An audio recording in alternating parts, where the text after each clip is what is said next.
Mga kapuso, pila ka mga residente sa probinsya sang Iloilo na dugayan na sa paghulat sa 20 pesos nga kilo sang bugas. Duha ka probinsya sa riyon nagaproseso na agod mas subsidize ang ilang inugbaligya nga bugas sunod sa DA6. Si Zen Kilantang Sasa nakatutok live sa Barangay Maliao, Pavia, Iloilo. Zen?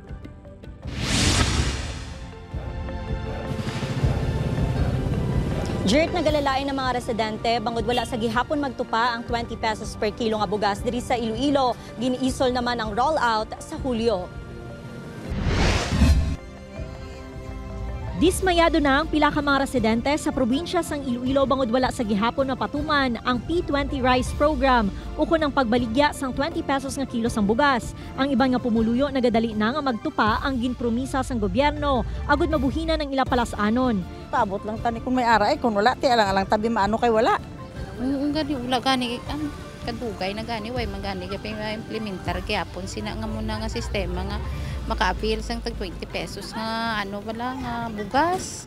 Madumduman nga ginanunsyo sang Iloilo Provincial Government nga mangin prioridad sang P20 Rice Program ang mga pamilya nga may undernourished children. 12,000 ka mga pamilya ang target sang probinsya nga mangin benepisyaryo sang programa. Tigaylo subong nga Hunyo, posible suguran ang rollout pagkatapos sa July 15 bangod ginahulat pa nga ma-release ang Assistance to Individuals in Crisis Situation o kon AICS ni Governor Arthur Defensor Jr. halin sa DSWD. Inyang igahatag sang gobernador sa mga identified beneficiaries sa probinsya. Sunod sa Department of Agriculture, 6 duha pa lang ka probinsya sa rehiyon ang naka-coordinate sa Food Terminal Incorporated o kon FTI agud makahinyo sang subsidiya para sa P20 program. Ang Iloilo province daw sila tapos ang copies ang month.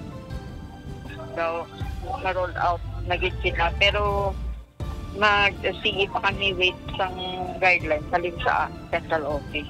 Maga-coordinate pa ang ahensya sa Aklan LGU agud makabaligya man sang 20 pesos nga kilo sang bugas. Ang probinsya sang Antique hindi pa makakonvene na bangod suspendido ang pila ka sangguniang panlalawigan members. Dirt sunod sa Iloilo Provincial Government ang mabaton nga 3,000 pesos sa AICS ang paggagamiton sa mga benepisyaryo sa pagbakal sang bugas nga 20 pesos per kilo. Dirt? Madam Ogen, salamat Zen Kilantang Sasa.